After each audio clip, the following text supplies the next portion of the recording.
Ang kapatid ng CEO ay naka-skateboard. Papunta sa award ceremony ng paaralan. Habang ang kanyang ate ay nagmamaneho ng isang luxury car na nagkakahalaga ng 10-10 milyon.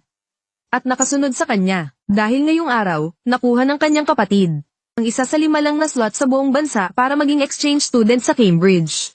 Gusto sanang samantalahin ng ate niyang CEO ang magandang araw na ito. Para isa publiko ang tunay na pagkatao ng kapatid. Subalit, laging low profile ang kapatid. At ayaw pumayag sa gusto ng kanyang ate. Kaya tumango na lang ang ate bilang pagsang-ayon. Ano ba naman, ito ang kapatid na inalagaan niya ng mahigit 10 taon. Hindi naman ganyan dapat itago ang yaman. Bilang anak ng pinakamayamang tao, bakit kailangang maging ganito? Ngunit nang babalik na sana ang ate para asikasuhin ang trabaho. Nakatanggap siya ng isang apurahang tawag mula sa kapatid. Inagaw ang slot ko bilang exchange student. Maghintay ka, papunta na ako. Sa sandaling iyon, ang babaeng mapanlinlang ay tinabig ang telepono ng kapatid. At nagsalita ng mayabang. Sinabi niya na ang mahirap na pamilya ng babae ay walang magagawa para tumulong. Dahil pala, noong pasukan, sinabi ng kapatid na ang pamilya niya ay nagmimina. Kaya itinuring siya ng mga guro at kaklase bilang mahirap na walang koneksyon. Nakatuon lang sa pag-aaral ang kapatid. At hindi pinapansin ang mga nangyayari sa paligid. Ngunit ngayong araw, nais ng guro na ibigay ang slot sa Cambridge. Sa isang estudyanteng laging nagkukunwaring may sakit para umabsent. Guru Wang. Ang slot ay batay sa grado at pangkalahatang evaluasyon. Ang GPA ko ang pinakamataas sa buong paaralan. Nagkamit din ako ng 3 gintong medalya sa international competitions para sa paaralan. Ang slot ko ay nakuha ko dahil sa sarili kong pagsisikap. Bakit ko ito basta nalang isusuko? Dahil lang ba nag-donate siya sa paaralan? Dinala ng babaeng mapanlinlang ang kanyang biglang yamang ina. At sinabing siya ang anak ng pinakamayamang pamilyang Ye. Dahil lang nag-donate ang pamilya niya ng isang gusali sa paaralan. Dapat daw ay sa kanya na ang slot. Subalit, ang kara-rating na ate na CEO ay narinig ang pagpapanggap ng babaeng mapanlinlang. Agad niyang itinulak ang pinto. Hindi ko alam na may ganitong anak pala ang pamilyang Ye. Nang makita ng ina ng babaeng mapanlinlang na ang damit ng ate, ay walang kahit anong logo. At dito'y nag-iingay, agad niyang sinabi ang pangalan ng kanyang asawa. Tama. Ang pinakamayamang tao sa Jiangcheng, si Ye Mingyuan, ay ang tatay ko. Natakot ka na, no? Doon lang nalaman ng magkapatid na ginagamit pala ng kanilang ama ang pera at kapangyarihan ng kanilang ina para mag-alaga ng ibang babae sa labas. Kaya't agad siyang nagpasya na mag-donate ng 2 gusali sa paaralan para patunayan ang kanyang pagkatao. Ang mukhang perang guro ay agad kumuha ng donation form. Ang donasyon para sa 2 gusali. Ipinagutos ko na nailipat agad ang pondo. Sa loob ng 1 minuto, dapat matanggap na ito ng paaralan. Ngunit hindi pumayag ang babaeng mapanlinlang. Sinabi niyang nagkukunwari lang ang magkapatid gamit ang kanilang telepono. Subalit sa sumunod na sandali, pumasok nga ang 100 milyon.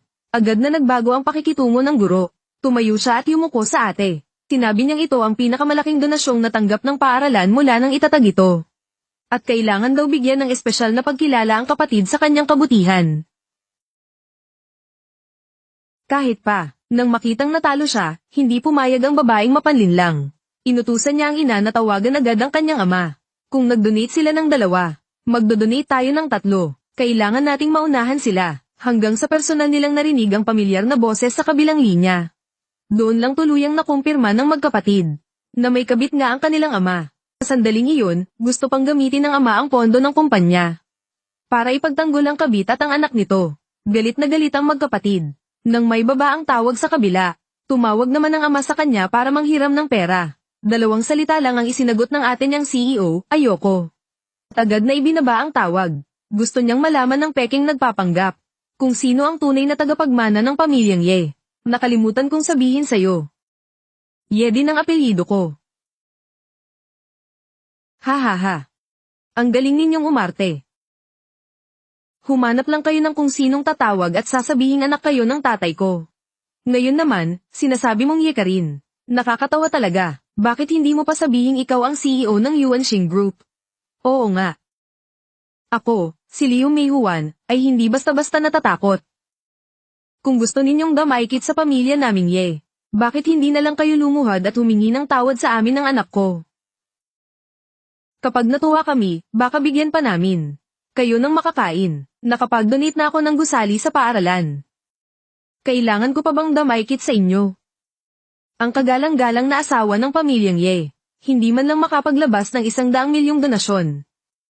Kung gayon, pupunta na ako sa pagdiriwang. Ang slot para sa Cambridge Exchange student ay dapat mapunta sa kapatid kong si Sia Chingwan. Wala kaming oras para sa inyo. Tara na. Hindi. Ang slot sa Cambridge ay dapat sa akin. Ma, tawagan mo na si Papa agad. Magpadala siya ng pera. Ngayon na. Hindi ako pwedeng matalo sa nerd na yan.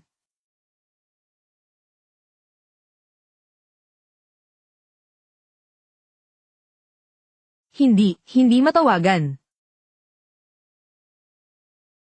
Bakit hindi matawagan ng asawa ng pinakamayamang tao ang sarili niyang asawa? Hindi pa rin makontak. Baka naman peke kayong mag-ina. Wala man lang kayong mailabas na totoong pera. Tapos ang lakas ng loob ninyong gamitin ang pangalan ng pamilyang Ye para manloko. Sinungaling, siguradong abala lang ang papa ko. Paano ninyo maiintindihan, mga hamak na tao? Yes, Sisi, lagi kang nandadaya sa exams. Hindi sapat ang mga grado mo para sa application. Ikaw ang hamak na tao. Hindi ka karapat-dapat pumunta sa Cambridge. Sia Chingwan, wawasakin ko yung bibig mo. Ito, miss.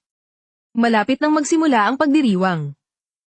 Si estudyanteng Yesisi naman. Manahimik ka. Ma, gawan mo ng paraan.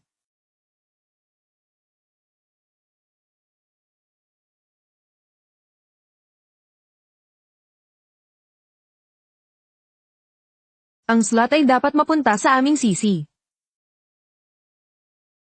Ito, nakita ko na sa balita ang Pulse Ares na yan. Sa Sotheby's Auction House, ang Yuanxing Group, ay nanalo sa subasta ng isang pambihirang jade na Pulse Ares. Ito na kaya yun. Sapat ang halaga nito, sobra-sobra pa. Ate, hindi ba yan yung regalo natin kay mama noong birthday niya last year? Bakit nasa kanya yan? Sia Chingwan, nababaliw ka na ba?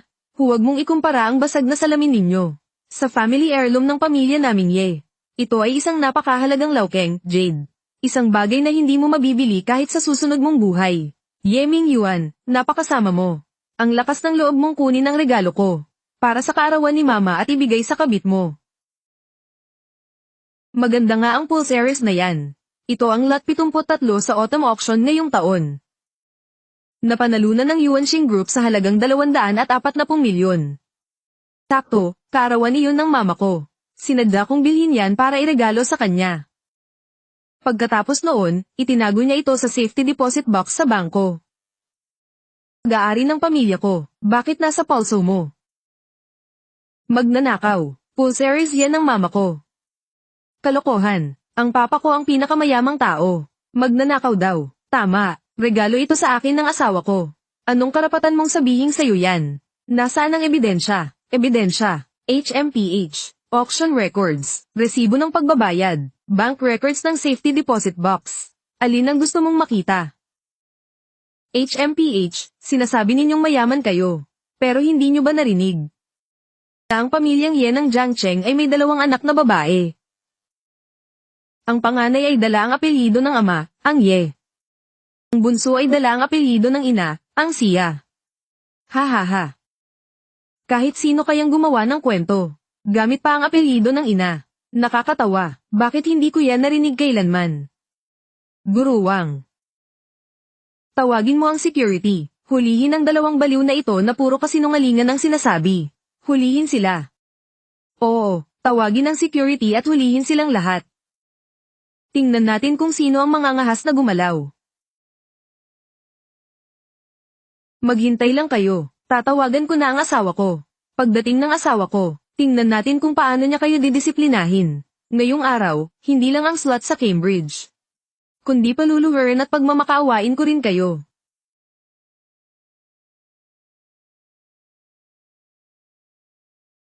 Bakit hindi pa rin matawagan? Bakit hindi pa rin matawagan ng asawa ng pinakamayamang tao? Ang telepono ni Yeming Yuan. Ayos lang. Ako na ang tatawag para sa inyo. Ay.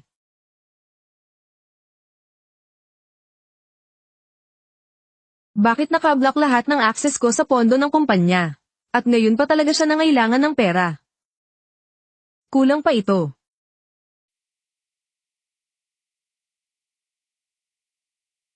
Bakit siya tumatawag sa video? Alam kaya niyang nagnakaw ako ng pera. Hindi, walang CCTV sa kwartong ito.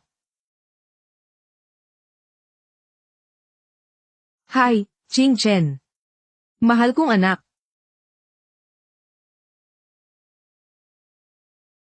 Peke, AI face swap yan. Gawa-gawa lang. Ye Ching Chen. Ang lakas ng loob mong gumamit ng ganitong maruming paraan para mememeke. Paninira lang yan. Peke ang papa ko dyan. Paano makikilala ni Ming Yuan ang isang tulad mo? At nag-video call pa. Sinungaling. Hanggang ngayon, nagdadahilan ka pa rin. HMPH, kayong mag-ina. Hindi talaga kayo titigil hanggat hindi kayo napapahamak.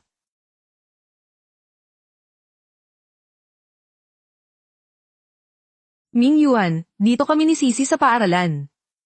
Inaapi kami ng husto. Itong dalawang baliw na babae. Hindi lang inagaw ang slot ni Sisi. Nagpapanggap pa silang pamilya ye. Kailangan mo kaming ipagtanggol. Mei Huan, huwag kang umiyak. Abala lang ako kanina. Hindi ko nakita ang telepono. Huwag kang mag-alala, papunta na ako dyan kasama ang mga tauhan ko. Ang mga api sa asawa't anak ni Ye Ming Yuan. Mukhang nagsasawa na siyang mabuhay. Hintayin mo ako, personal ko silang haharapin. HMPH. Narinig nyo? Mga bruha, malapit nang dumating ang asawa ko. Kung hindi kayo aalis, maghintay na lang kayo sa katapusan nyo. Sige, maghihintay ako. Pagdating niya, sabay-sabay tayong magtutuos. Para mamatay kang alam mo ang dahilan. Sinabi ko na, ako si Ye Ching Chen.